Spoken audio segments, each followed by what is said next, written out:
या वर्षीच्या खरीप हंगामाच्या नियोजनासाठी आज पुण्यामध्ये संपूर्ण राज्यातील प्रमुख अधिकाऱ्यांची कार्यशाळा आयोजित केली होती. आपल्या सर्वांना माहिती आहे की या वर्षी हवामान खात्याने दिलेल्या अंदाजानुसार एल निनोचा प्रभाव हा राहणार आहे. खरं तर मेच्या शेवटच्या आठवड्यामध्ये खरा अंदाज आपल्याला समोर येईल, पण आज जर आपण पाहिलं तर एल निनोचा प्रभाव आपल्या राज्यामध्ये खूप मोठ्या प्रमाणामध्ये होणार आहे.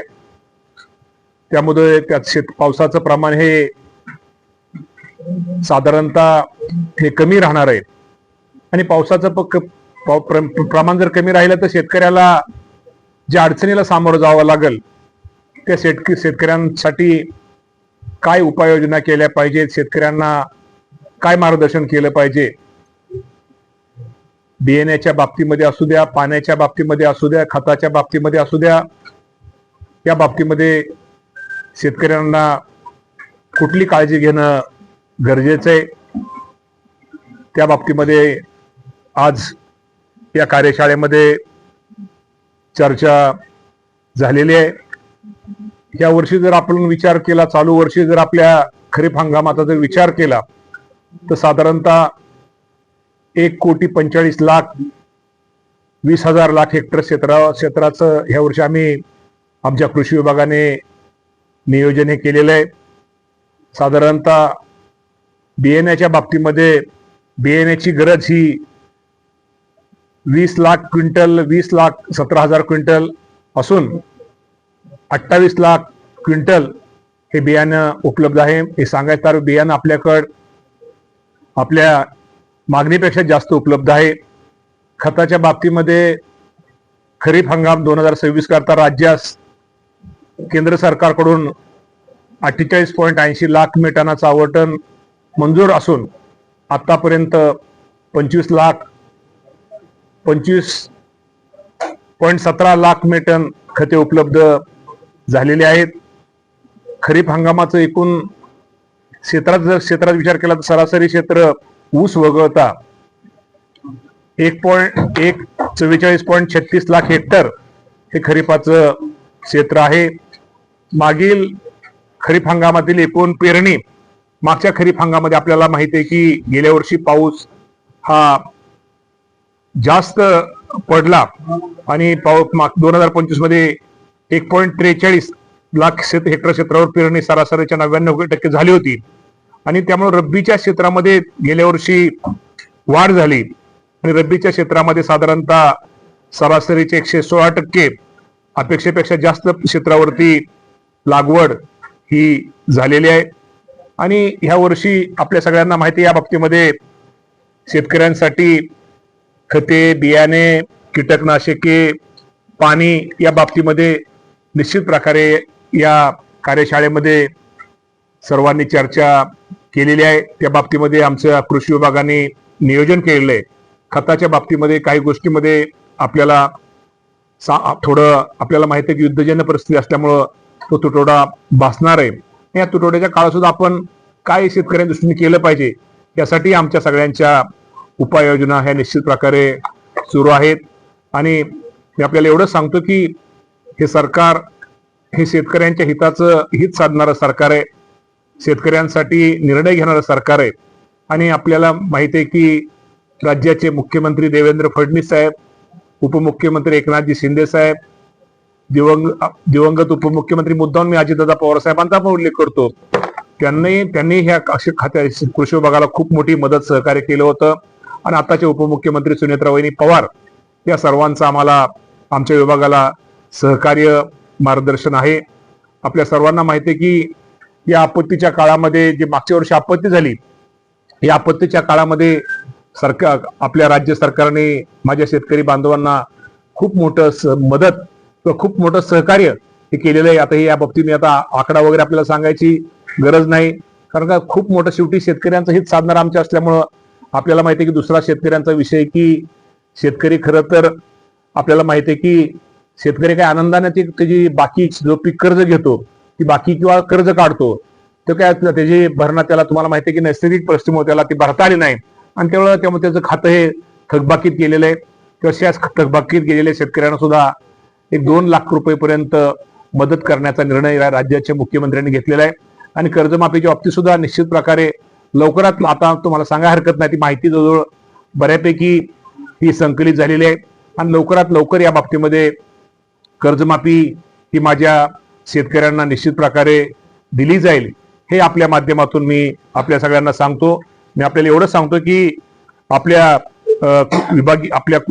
विभागीय आपल्या ज्या कृषी विभागाच्या माध्यमातून या खरीप हंगामाच्या नियोजनासाठी आमचा कृषी विभाग निश्चित प्रकारे शेतकऱ्यांना मदत करण्यासाठी, शेतकऱ्यांना सहकार्य करण्यासाठी, शेतकऱ्याला मार्गदर्शन करण्यासाठी सज्ज आहे.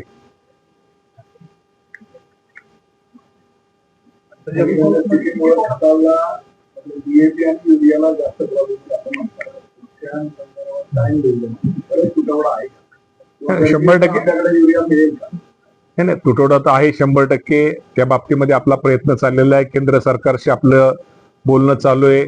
आपण नड्डा साहेबांशी बोलतोय, चव्हाण साहेबांशी पण बोलतोय. त्या बाबतीमध्ये तो खताचा आपला ही होऊ नये, शॉर्टेज होऊ नये यासाठी आपला प्रयत्न चाललेला आहे. पण शेवटी आता ही सगळी परिस्थिती तुमच्या युद्धजन्य परिस्थितीवरती सगळी गोष्ट अवलंबून आहे. शेवटी त्यांना कच्चा रॉ मटेरियल ह्याच्यावरतीच बऱ्याचशा गोष्टी आपल्याला माहिती आहे, गॅस बिस बाकीच्या गोष्टी अवलंबून आहेत. त्या बाबतीमध्ये आपला प्रयत्न चाललेला आहे. आता लवकरात लवकर खरं तर आपल्याला माहिती आहे की युद्ध जे आता ह्या परिस्थितीमध्ये लवकरात लवकर ते मिटावं.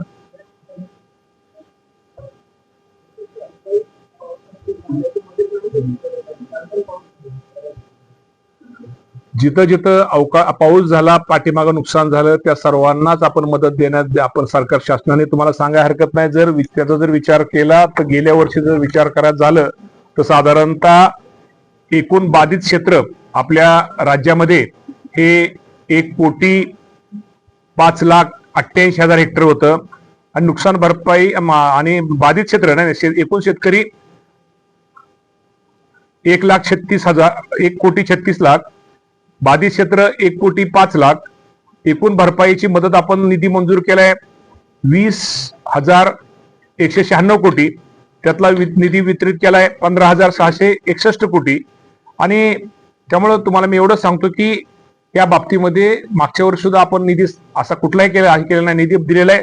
त्यातनं कोणाची कागदपत्र, वारसा हक्क वगैरे काही गोष्टीमुळे काय पेंडिंग असेल त्या बाबतीमध्ये निश्चित प्रकारे लवकर काय दुरुस्ती किंवा आपले पीक ह्याच्या बाबतीमध्ये असेल त्यात लवकर त्याचा अहवाल आल्यानंतर आपण कुठलाही निधी ठेवणार नाही. आपण सगळ्याच निधी हा वितरित करतोय. कोणती मागच्या महिन्यात झालेला पावसाची आकडेवारी आता झाली तुमच्याकडे पंचनामे सुरू आहेत. अजून अंतिम आकडेवारी आपल्याकडे आलेली नाही. पण हे पण तुम्हाला सांगतो की अंतिम मागच्या ह्यात पाऊस झालेला आहे त्याची साधारणतः आकडेवारी संपूर्ण आल्यानंतर त्याचे पंचनामे कृषी आणि महसूल करते ते आले अहवाल आल्यानंतर ताबडतोब त्या बाबतीत सुद्धा शेतकऱ्यांना मदत केली जाईल. काही शेतकऱ्यांचं म्हणणं असं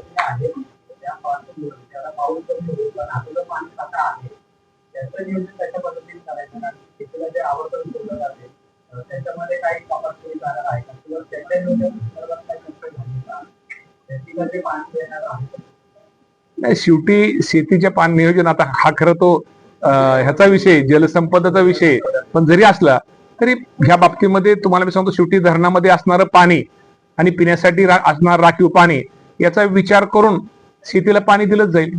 पण शेवटी त्याचा पण विचार आपल्याला करावा लागेल ऑगस्ट महिन्यापर्यंत. ज्या पद्धतीने आम्ही ग्रामीण भागामध्ये या भरपाई देताना खूप अटी आहे, डॉक्युमेंट देणं लागतं आणि त्यामध्ये खूप कालावधी जातो आणि मग भरपाई पुढे मागे थोडं महिन्यामध्ये शेतीला आणली तर बरं होईल. कुठली भरपाई जी अवकाळी पावसाची भरपाई आता ऍग्रीस्टॅकची आपण जोडतोय बऱ्यापैकी ऍग्रीस्टॅकची आपल्याकडे आकडेवारी सगळी आहे.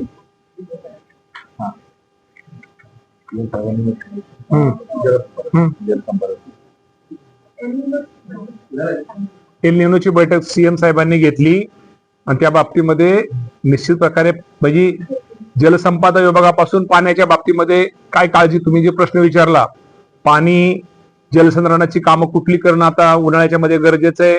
कृषी विभागाने काय गोष्टी केल्या पाहिजेत मग सांगितलं बीबीएफ सारखं आपल्याला माहिती आहे की पाठीमाग बीबीएफ सारखं आपला यंत्रामुळं जास्त पावसाला पण त्याने जर पेरणी केली तर जास्त पाऊस जरी पडला किंवा दुष्काळ जरी पडला त्याचा खूप चांगला इफेक्ट पूर्वी आपल्या शेतकऱ्यांचा मिळालेला आहे. शेतकऱ्यांना आता 2-3 महिन्यामध्ये शेततळी यासारखी किंवा त्याला कागद वगैरे वरचा टाकण्यासाठी ताबडतोब ह्या गोष्टी करणं गरजेचं आहे की जेणेकरून थोड्या दिवसामध्ये काय उपाययोजना करणं गरजेचं आहे की जेणेकरून त्यामध्ये शेतकऱ्याचं हित साधलं जाईल. यासाठी प्रयत्न चाललेला आहे आणि एल निनोच्या बाबतीमध्ये हवामान खात्याचा अंदाज वगैरे सगळा आज आम्ही घेतलेला आहे. त्यांनी स्वतः सीएम साहेब, आमचे कमिशनर साहेब, आमचे आपले सेक्रेटरी, जलसंधारणचे सेक्रेटरी, जलसंपदाचे सेक्रेटरी सगळ्यांची त्यांनी एकत्र तुमच्या हवामान खात्याचे सगळे अधिकारी या सगळ्यांची बैठक घेतली. सगळ्याचा अंदाज घेऊन या बाबतीमध्ये त्यांनी निश्चित प्रकारे माझ्या शेतकऱ्याला कुठली अडचण येणार नाही यासाठी त्यांनी मुख्यमंत्र्यांनी सूचना दिलेल्या आहेत. पाऊस 93% तर आज किती अंदाज 93% 92% आसपास पाऊस पडेल असं ऍव्हरेज 92% पाऊस. कर्जमाफी योजना घोषित केली त्याचं अजून बँकांना साधं परिपत्र काही आलेलं नाही. त्याच्यामुळं जे शेतकरी नवजुनं करतात ते सगळे गोळंबलेले आहेत. कोणी नवजुनं त्यांना माफ झालं की काय जे 50,000 अनुदान मिळणार ते सगळंच रखडलं. 2025 ची डेडलाईन आहे सप्टेंबर.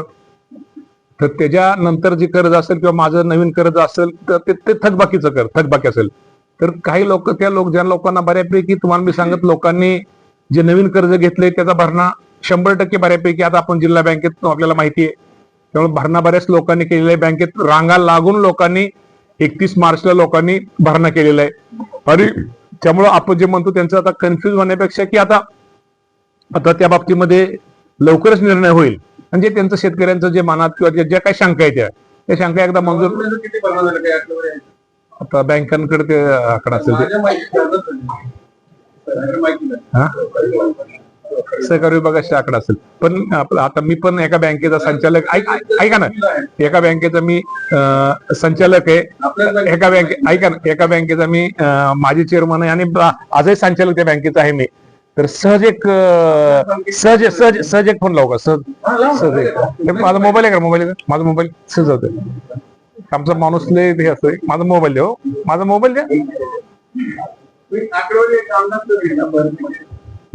द्या माझा मोबाईल रे. हा 2 मिनिटं जरा 1 मिनिट मनात पत्रकारांच्या मनात कुठली शंका असली नाही पाहिजे. हॅलो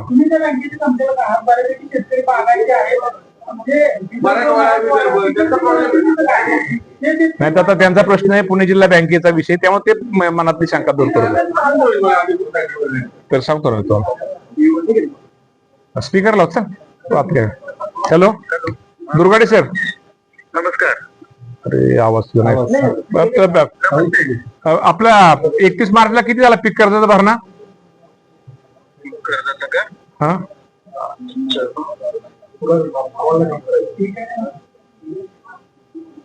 अंदाजे सांगा ना. लगेच सांगतो तुम्हाला. मग त्या दिवशी गर्दी होती का संध्याकाळची 31 मार्चला. होती की मीडियम होती. हा गर्दी होती ना. होती मध्ये मध्यम गर्दी होती. मध्यम गर्दी पण भरले का लोकांनी पैसे. भरले काही नाही भरले काही नाही आपण कर्जमाफीच्या आशेने नाही भरले. ठीक भरले पैसे बऱ्यापैकी पण मध्यम ठीक आहे एवढं तुम्ही म्हणता एवढा हे नव्हता पण पैसे भरलेत लोकांनी. मराठवाड्यात त्यांना माहित नाही ना ते सहकार आपल्या जिल्हा बँकेत आता ते सहकार विभागात असेल आकडा ते. तर त्यामुळे कर्जमाफीचं येणाऱ्यात लवकरात लवकर म्हणजे साधारण 30 जून तारीख दिलेली आहे पण तितके 30 दिवस थांबण्याची गरज नाही. त्याच्या अगोदरच होईल ते. त्याच्या अगोदरच कर्जमाफी होईल 2 लाख रुपये.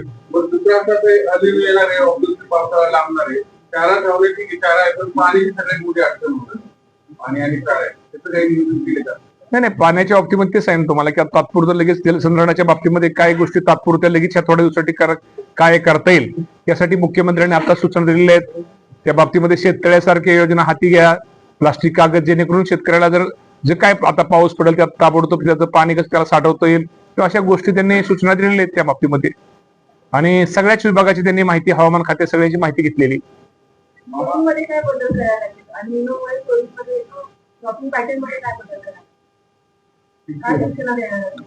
आम्ही शेतकऱ्यांना 2-3 सूचना देणार आहे. अल्निनोचा आतापर्यंत इफेक्ट असा आहे की पेरणीचे जो कालावधी आहे ना तो आपण अंदाज घेऊन पेरणी केली पाहिजे. कारण आपल्यासमोर 2 अतिशय खराब उदाहरणं आहेत, 2018 आणि 2023, की ज्या वेळेला वॉर्निंग आलेली होती की रेनफॉल कमी होईल, तरी पण आपली पेरणी 145 लाख हेक्टरवरती झाली. कारण शेतकरी काही त्याची वाट बघत नाही. ती केल्यानंतर आपल्याला एकदा 8,000 कोटी एकदा 5,000 कोटी रुपये नुकसान भरपाई द्यावी लागली. म्हणजे बरेचसे रिसोर्सेस वाया जातात, दुबार पेरणीचं संकट येतं. आणि आता ती लक्झरी आपल्याला याच्यासाठी परवडणार नाहीये की आपल्याकडं जागतिक परिस्थितीमुळे फर्टिलायझरची परिस्थिती पण टाईट आहे आणि 20 लाख क्विंटल आपली गरज आहे बियाणांची आणि 28 लाख क्विंटल आहे. म्हणजे एवढे पण जास्त बियाणं नाहीये की आपण दुबार पेरणी किंवा आपण मल्टिपल पेरणी वगैरेची रिस्क घेऊ शकू. तर आम्ही आता बऱ्याच प्रकारची त्यांना सूचना देतोय की या अल्निनोच्या इफेक्टमुळे एक तर पाण्यावर परिणाम होणार, नंबर 1 म्हणजे पाण्याची उपलब्धता, हीट वाढणार आणि पाण्याचा पाऊस पडण्याचं स्प्रेड आणि स्पेल यामध्ये सुद्धा अंतर पडणार आहे. हे करत असताना एकतर पाणी जपून वापरणे, मग त्याकरता मगाशी साहेबांनी सांगितल्याप्रमाणे जलसंधारणाची जी लो हँगिंग कामं आहेत आता, की जे काम थोडंसं त्या कामाला पुश केलं तर ते काम पूर्ण होतंय, अशी कामं प्रायोरिटीवरती घ्यायची आहेत. वैरण विकास कार्यक्रम पण आपण घेणार आहोत. तिसरं म्हणजे जे काही पाणी अवेलेबल आहे त्याचा वापर चांगल्या प्रकारे कसा होईल याच्याकरता AI वगैरेच्या माध्यमातून सुद्धा कसा पाण्याचा योग्य वापर करता येईल ह्याच्याकरता काही गाईडलाईन देणार आहोत. काही क्लायमेट रेसिलेंट व्हरायटी आहे त्याची यादी आम्ही अॅग्रोनॉमिकल कडनं ऑलरेडी काढलेली आहे, ज्या चांगलं रेसिस्ट करू शकतात. म्हणजे ज्वारी घ्यायची तर ही एक घ्यायची वाय घ्यावी, अशा पद्धतीच्या सूचना पण आम्ही देणार आहोत.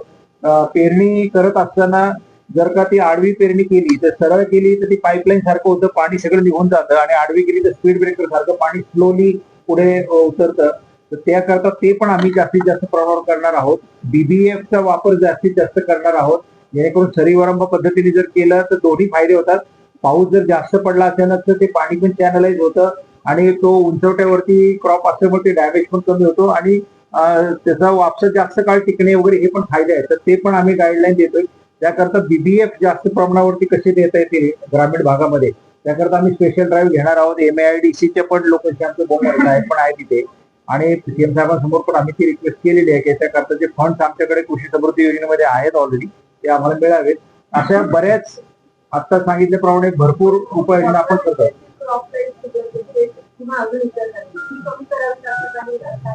असं ना रेशनिंगच्या बद्दल बोलणार आहोत आपण. मी बोललो ना आता की कमीत कमी वापर कसं करावं, नाही सर्व त्याच्यामध्ये म्हणजे जे गरजेचं आहे. आता आपल्याला माहिती आहे की शुगर केनच्या बाबतीत काही लोकांनी AI मॉडेल यशस्वी करून दाखवले, तर पाण्याचा वापर जवळजवळ 40% त्यांनी आणलाय आणि प्रोडक्टिव्हिटी 20% वाढतीये कमी वापर करून सुद्धा. कारण ती ह्युमिडिटी, मॉइश्चर हे सगळ्याचा विचार करून किती पाणी द्यायचं ते निश्चित क्वांटिटी ठरवते आणि तेवढंच पाणी सोडलं जातं मोघम देण्यापेक्षा. अशा उपाययोजना आपल्याला करावं लागतील. खतांच्या बाबतीत सुद्धा करावं लागेल. नाही ते जेवढे आपली रिक्वायरमेंट असते 15 लाख टन ते काही एका वेळेला येत नसतं, ते हळूहळू येतं आणि सप्टेंबर पर्यंतची असते.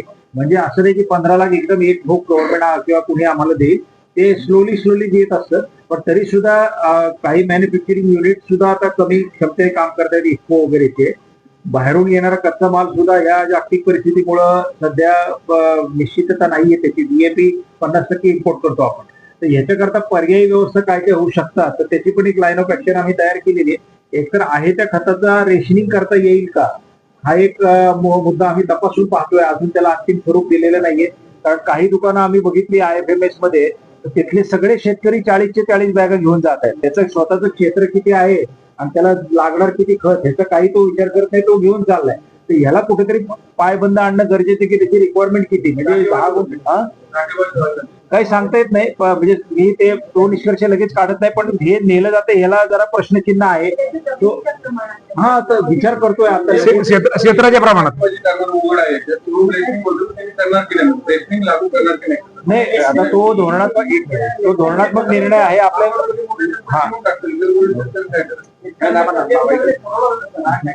नाही त्याचा फॉर्म्युला आहे ना. हे बघा 40 बॅगा जेव्हा ठरल्या तेव्हा काहीतरी फॉर्म्युला लागूनच ठरल्या ना त्या. 45 नाही अजून हे धोरण आहे का ना आपल्याला ते आणायचं आपल्याला धोरण. हेक्टर किती हेक्टर अभ्यास चालू आहे. अभ्यास आता कसं पिकाला आहे का ना ऊसाला. सर मी सांगतो आपल्याकडे TCS मध्ये डिजिटल क्रॉप सर्व्हे आपण जो केला त्यामध्ये आपल्याकडे प्रत्येक शेतकरी आहे त्याच्या पिकाची नोंद ऑलरेडी आहे. ऍग्रीस्टॅक मध्ये 3 लेअर असतात. एक लेअर आहे त्याचा आधार आयडी, एक लेअर आहे त्याच्या पिकाचा महाबुलेटचा डेटा आणि तिसरा लेअर आहे DCS. त्यामुळे डिजिटल क्रॉप सर्व्हे मध्ये आपल्याला आजही माहिती आहे, आज जवळपास 80 लाख एकर रब्बीचा आपल्याकडे डेटा आहे की कोणत्या क्षेत्रात काय पेरलं गेलेलं आहे ते. त्यामुळे त्याच्यावरती आधारित आपण युनिव्हर्सिटीचा सल्ला घेऊन हे निश्चित करू शकतो की माझे जर 2 एकर सोयाबीन आहे तर मला किती युरिया मी घ्यायला पाहिजे. शेवटी उद्या कोणी किती पण जर घेऊन गेलं तर पुरणारच नाही ना. मग कुठेतरी तर काहीतरी बघा, दोन्हीचे प्रोज अँड कॉन्स आहेत, पण काहीतरी तर निर्णय घ्यावा लागेल. नाहीतर आज शेतकरी 1 लाख टन मायनस मध्ये आहोत आपण आत्ताच. आता आपण जर काहीच केले नाही, स्टेप्स नाही घेतल्या, तर उद्या जून मध्ये तर जो डिझर्विंग शेतकरी त्याला पण युरिया मिळणार नाही. मग काय होणार? म्हणून त्याला थोडंसं कंट्रोलमध्ये आणावं लागणार. आणि धूळ पेरणी करावी की नाही शेतकऱ्यांनी? कारण जनरली विदर्भामध्ये किंवा मराठवाड्याच्या भागात धूळ पेरणी होती. एक पहिला शिफ्ट यंदा अनलिनो आहे, त्याच्यामुळे ती करावी की नाही? IMDचा जो मेच्या 3ऱ्या आठवड्यामध्ये अंदाज येईल ना, तो जास्त क्लिअर असतो आणि रिजन स्पेसिफिक असतो. त्यावेळेस आपल्याला याच्यावर निर्णय घेता येईल, त्या मार्गदर्शन करतात. बरोबर आहे. आणि तुम्ही साठेबाजी जे मग म्हटले ना, आम्ही आतापर्यंत तपासणी 15,000चं टार्गेट आहे या महिन्यात. आम्ही ती दुकानं तपासणार आहोत. आतापर्यंत जवळजवळ 5,500 तपासले. त्याच्यातले 1100 शोकॉज नोटीस दिली जिथे आम्हाला व्हेरिएशन दिसले. 104 परवाने 1100 शोकॉज नोटिसेस दिलेले आहेत. आतापर्यंत झालेल्या 5,000 तपासण्यांमध्ये 104 परवाने रद्द केले आहेत आणि 5 गुन्हे दाखल केले आहेत. आणि आम्ही IFMS मधून इतक्या खालपर्यंत पोहोचलो आता की कोणत्या दुकानातनं कोणत्या शेतकऱ्यांनी किती युरिया नेला हे पण आकडेवारी काढली. जिथं आम्हाला असं दिसून आलं की 40 ते 40 बॅगा प्रत्येक शेतकऱ्यांनी घेतल्या, दॅट इज सस्पिशियस. ते दुकानं पण तपासतोय आम्ही, ते शेतकरी पण तपासतोय की ते 40 बॅगा घेऊन त्यांनी पुढे केलं काय. कारण आता तर वापर काहीच होत नाहीये युरियाचा, म्हणजे जे काय आहे तो स्टोरेज साठीच चाललाय, हे तर उघड आहे. तर ते ऍक्शन पण आपण घेतोय आणि मुख्यमंत्री महोदयांना पण त्याच्याबद्दल अवगत केले. साहेबांनी पण ते ऍक्शन घ्यायला सांगितले. हा, मॅक्स लिमिट आहे प्रत्येक नाही आधीपासूनच आहे. ते केंद्राची लिमिट आहे ती, तर ती काय लिमिट आहे ना शेवटी, ती त्या लिमिट प्रमाणेच घ्यायला पाहिजे. त्यापेक्षा कमी पण घ्यायला पाहिजे.